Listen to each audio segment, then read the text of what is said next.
السلام عليكم ورحمة الله وبركاته. ازيكم حبايبي؟ عاملين ايه؟ يا رب حبايبي تكونوا بخير.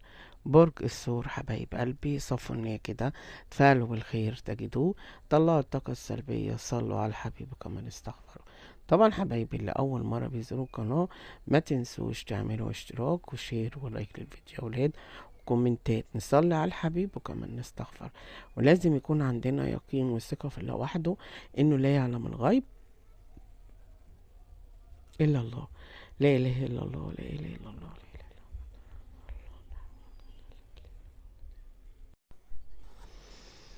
إله. أنت عندك بداية مشروع جديد. المشروع ده أنت بقالك فترة تفكر فيه.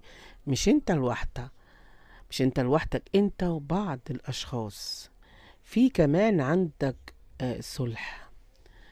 كمان في واحد هيكون معاك كده، هو هيكون ايدك اليمين، ولازم تخلي بالك، لان ممكن يحصل بينك وبينهم سوء تفاهم. انت كمان هتعرف تشتغل معاهم وهتعرف تدور العجلة معاهم، ولكن خلي بالك كده وخليك حذر من كل شيء بيحصل معاك. كمان في عندك تحسن موضوع العائلي او اسرتك، في عندك صحبة حلوة، جامعة حلوة. كمان انت هتاخد نصيحة من شخص قريب منك. كمان العلاقة العاطفية مش احسن حالتها، يمكن يكون حصل زعل بينك وبين الشريك، او بينك وبين حبيب، او ممكن يكون حصل بينك وبينه سوء تفاهم. كمان انت في الاخر هتقدر تأثر عليه، النتائج عندك هتكون إيجابية. ولكن في علاقة ثلاثية، وانت مش هتقدر تتخلص من العلاقة دي دلوقتي، لأن انت متمسك بالطرف الآخر، والطرف ده متمسك بيك. في بعد، في نفور بين بعض الأشخاص، بس لازم تخلي بالك واحذر من شخص قريب منك. في شخص قريب منك هيطلع اسرارك او يشفي اسرارك، وكمان هو شخص مش موثوق فيه، هو بيتكلم عليك كتير وعايز يشوه صورتك. الشخص ده ممكن يكون مطلع عليك اشاعات رغم ان انت واثق فيه جامد جدا، ولكن الشخص ده هيغدر بيك، فلازم تخلي بالك. كمان انت ممكن تكون زعلان مع حد، مع برج الجدي، والله أعلى وأعلم. ممكن يكون حصل انفصال أو طلاق، والله أعلى وأعلم. كمان برج الحمل بيحبك، بس انت الفترة دي متركز في مستقبلك اكتر، وانت مش واخد بالك مين اللي بيحبك ومين بيحبكش. عندك في مصالحة مع بعض اشخاص او بعض الناس، في صلح، في لقاء مع ناس بعيد عنك او كانت بعيد عنك، وفي لقاء بينكو. في شخص هيجي ويتأسف لك وهيطلب منك كمان السماح. في حد عامل زي ما يكون كده بيسحبك لطريقه. طب الشخص ده عايز يعرف ايه؟ عايز يعرف اسرارك ليه؟ وعايز يعرف كل شيء بيحصل معاك ليه؟ لا اله الا الله محمد رسول الله. في حد بيجرجرك بالكلام، في ناس بتغير منك وبتحقد عليك، في ناس كتير مش بتحبك، عندك في اعداء. انت ممكن تكون محصن نفسك كويس جدا، وكمان انت عامل حسابك. لا اله الا انت سبحانك كنت من الظالمين. كمان في حد من اهلك ظلمك، زي ما يكون خسرك، اتكلم عليك، وكمان اتكلم عليك كلام مش حلو، والله اعلى واعلم.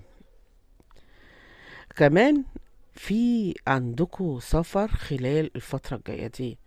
كمان انت خلال الفترة الجاية هتسمع خبر هيكون حلو، لكن انت في عندك عين، وعين جامدة جدا. عين قوية، فانت لازم تحصن نفسك، ولازم ترقي نفسك، ولازم تشغل قرآن في بيتك، ولازم تقرا قرآن عشان الطاقة السلبية اللي عندك دي تخرج.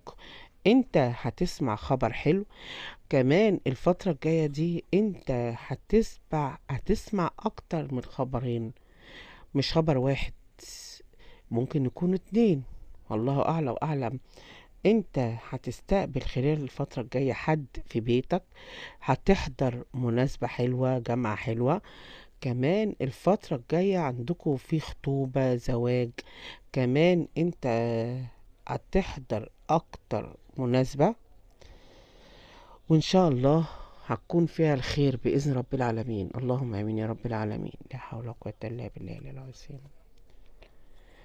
في عندك مال، رزق، في كمان شهرة وازدهار ليك.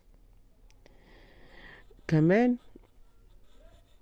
انت الفترة الجاية هيكون في عندك حماس، الحاجات اللي انت كنت بتردد فيها هتعملها، وهيكون عندك في جراءة. الفترة الجاية ممكن تكون صعبة حبة من ناحية حاجات معينة، ولكن مش هتكون صعبة على طول، هي هتكون فترة صغيرة وهتعدي.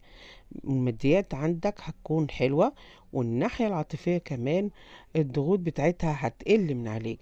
يعني خلاص الدنيا هتكون حلوة بإذن رب العالمين خلال الأيام الجاية. لا حول ولا قوة إلا بالله العلي العظيم. انت هتكتشف حاجات كتيرة، وكمان آم، هتكتشف حاجات، وفي ناس انت ما كنتش تتوقع منهم غدر والخيانة، هتلاقيهم هم اللي خدروا وخانوا. كمان انت عندك موقف صعب ممكن تتحط فيه، الناس كلها يعني ممكن تتحط في موقف صعب، ولكن الموقف ده هيعدي معاك على خير. بس خلي بالك، انت حد قريب منك اذاك، واذاك فعلا، وعامل لك طاقات سلبية. انت تعرف حد، لا، حد كده، حد كده محجب ورفيع كده، فخلي بالك منه. لا اله الا الله، فلازم تخلي بالك منه، والله اعلى واعلم. انت ممكن تتحط في موقف، والموقف ده هيعصبك. حاول ان انت تتجاهل اي حاجة تضايقك او حد يستفزك. عايزاكوا الفترة الجاية تكونوا واقفين على الارض صلبة، وما يهمكوش اي كلام من اي حد. الفترة الجاية دي هتكون فترة حلوة، ما بتخليش حاجة تعرقلك او حاجة تقف في طريقك. كمان في منكو عملتوا بلوكات لشخص معين من بعد ما اكتشفتوا الخداع ليكو، انت هترجع تكلمه من جديد. في شخص كمان بيخش يتجسس عليك، الشخص اللي بيخش يتجسس عليك ده بيحبك وعايز يعرف دنيتك فيها ايه واخبارك، لكن مفيش رجوع للشخص اللي بيتجسس عليك ده في الوقت الحالي. انت عايز ترجع حد ليك، والحد ده ممكن يكون رفضك. لا اله الا انت سبحانك. لا حول ولا قوة الا بالله. كمان عندك برج السرطان، ممكن يكون حصل بينكم مشاكل وزعل، لان في حاجز بينك وبينه.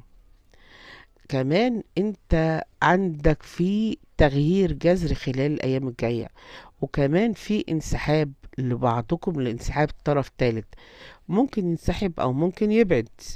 كمان الفترة الجاية دي انت هتفوق لنفسك صح، ولكن في حد منكم اكتشف خيانة بعد سنين، اكتشف ان الشخص اللي كان موجود في حياته كان شخص كذاب، متعدد العلاقات. ممكن تكون عارف الحاجات دي وساكت عشان الدنيا تمشي، او مش في دماغك، انت بتحبه وعايز تكمل معاه وتقول خلاص هيلف يلف ويرجع من تاني.